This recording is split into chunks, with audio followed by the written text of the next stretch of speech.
A lo largo de la historia, la humanidad siempre ha buscado definir un sistema determinado para regir la sociedad, unos parámetros que dicten qué hacer y cómo vivir. Sin embargo, para todas las ideologías hegemónicas que hemos adoptado, siempre hay un rebelde, alguien que vea el mundo de una perspectiva distinta y busque romper los estándares establecidos. Cuando un gran grupo de personas o una generación entera adaptan este pensamiento, se gesta el deseo colectivo de romper los estándares y se busca la revolución. Esto es la contracultura. Es un conjunto de pensamientos que se sale de los parámetros aceptados y se atreve a pensar diferente. La historia ha dado lugar a muchos movimientos contraculturales, pero ninguno tan representativo como el de los años 60.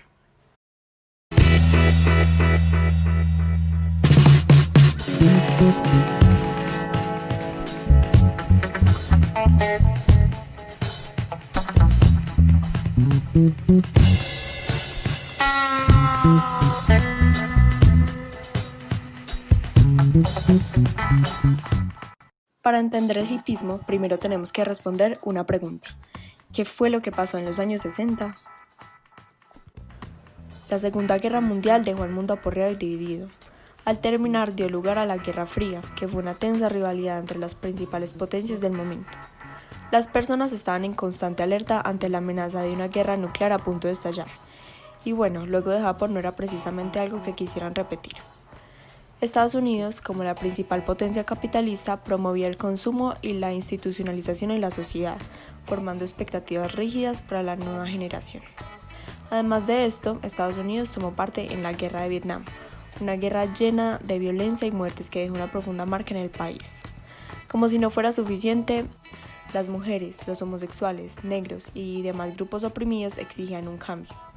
Cada pequeña cosa que pasaba era una gotica más, hasta que se llenó el vaso, y la juventud, cansada de la situación, se unió para decir ya no más. Estos son los hippies, los rebeldes de los 60. Tal vez los conozcas por el pelo largo, las flores, las trabas y, como no, un poco de mal aliento. Pero el hippismo fue un movimiento que trascendió todas estas cosas y estableció varios valores y creencias nuevas, influenciando hasta nuestra cultura actual. Los hippies se rehusaban a acoplarse al estilo de vida tradicional, por lo que de cierta manera crearon su propio mundo. Buscaban una vida simple y se rebelaron contra el consumismo. En lugar de tener una casa, preferían camionetas donde movilizarse y adaptar una vida de casi nómadas, estableciéndose temporalmente en comunas donde compartían sus posesiones y estilos de vida.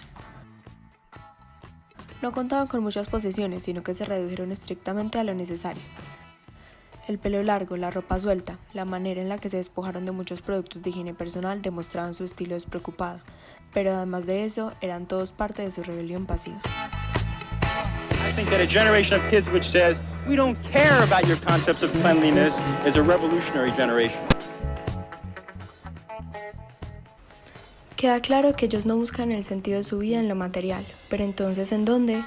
Los hippies más que todo buscaban entrar en sintonía con ellos mismos y encontrar una herramienta que canalizaba sus sensaciones y los ayudaba a conseguir lo que llamaban un estado más elevado de conciencia. Hablo por supuesto de las drogas. Utilizaban la marihuana y el LSD para estimular sus mentes y distorsionar la realidad. Para ellos la exploración con las drogas significaba una conexión con el espíritu y pronto la psicodelia se volvió uno de los principales símbolos de su cultura, apareciendo en su arte, moda, música, posesiones y cada elemento de su estética.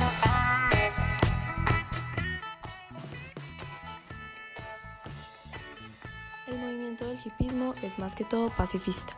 Estos jóvenes ya estaban cansados de la tensión y los problemas en las relaciones internacionales y rechazaban cualquier tipo de conflicto. El símbolo por el que se les conocía se origina en una protesta en contra de la nuclearización. Por ejemplo, se oponían rotundamente a la guerra de Vietnam, ya que según ellos no era su guerra y no deberían seguir muriendo más soldados en un conflicto que no les concernía. En su búsqueda de parar esta guerra surge Flower Power, una expresión en la que ponían flores en las armas de los soldados para simbolizar la paz.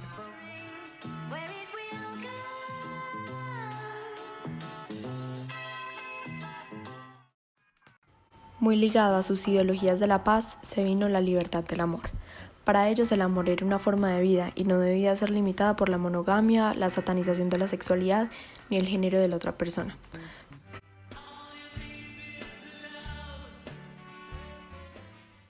El hipismo dio lugar a una gran revolución sexual, donde se rompieron todos los estándares en los que el amor funcionaba únicamente como una forma de procreación y familia, volviéndolo algo abierto, sin límites y perseguido en cada aspecto de sus vidas.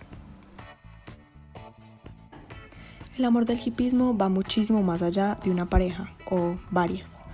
El amor es una amistad entre la especie humana. El amor también va hacia la naturaleza, a la que le tenían muchísimo respeto y buscaban regresar a ella. Por esto se comenzó a tener conciencia del medio ambiente y se fomentaron las ideas de la ecología.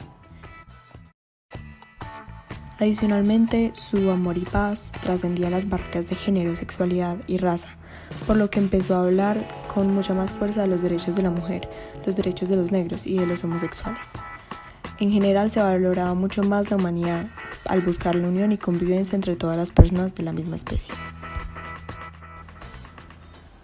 Tenemos una generación de jóvenes con un mensaje de anarquía y pacifismo, y su idioma era la música.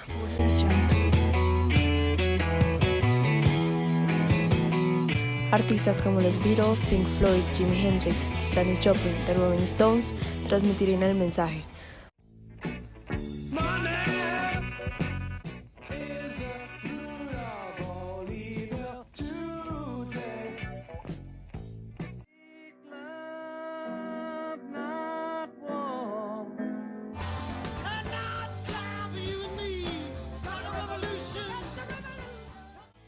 El Festival de Woodstock, por ejemplo, fue un festival de rock de 3 días en el que podemos ver la esencia pura del hipismo. 500,000 de personas conviviendo en un mismo sitio, compartiendo sus cosas. Hubo sexo, drogas y por supuesto mucho rock.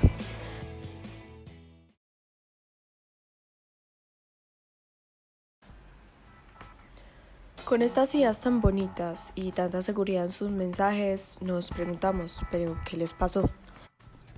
Y es que a todos nos gusta la idea de la paz mundial y el poder vivir en comunidad con el resto de personas. Según esto, ahora todo el mundo debería ser hippie, ¿o no?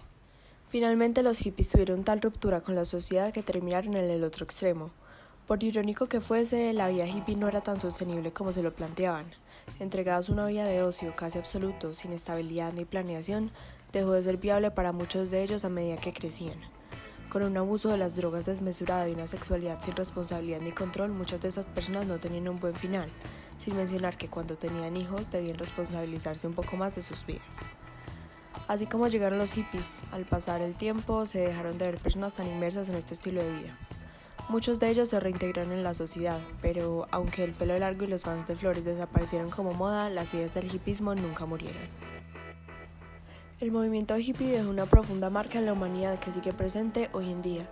Es como si todavía tuviéramos el eco de los hippies impregnado en nosotros, sin llegar a sus extremos. Hoy se habla de parar la violencia, de que las mujeres merecen igualdad, de que las personas negras importan tanto como cualquier otro, y una comunidad LGBT que defiende su derecho a amar. Se inició la discusión de la ecología como una de las principales preocupaciones de la humanidad. Hoy en día más que nunca se habla de que las marcas sean libres de crueldad y que busquen el consumo de algo más natural. El sistema anárquico sobre el que basaban sus ideales francamente no es viable si lo que queremos es convivencia. Hay que tener algunas reglas del juego, unos parámetros para la humanidad, como mencioné previamente. Sin embargo, luego de este movimiento se logró cambiar varias de estas reglas establecidas para mejorar la comunidad de la convivencia entre los humanos. Incluso se puede ver la profunda influencia de este movimiento en las modas más recientes. En cuanto a los hippies, es imposible hablar de si tenían razón o si estaban equivocados. Unos de sus pensamientos han sido rechazados mientras que otros perduran, pero es indiscutible que fueron necesarios para llegar a donde estamos hoy. Existimos bajo un sistema determinado, pero cada vez que se rebelde habla en contra de él, estemos de acuerdo o no, la existencia del debate nos hace revisarnos como especie y cuestionar lo que hemos normalizado. Es gracias al desacuerdo que creamos una conciencia de qué hay que hacer para mejorar y abrimos los ojos a lo que antes no veíamos. En definitiva, sin contracultura no habría cuestionamiento, y sin cuestionamiento no habría desarrollo. Sin ella tal vez estaríamos en las cuevas porque, ¿quién dice que no?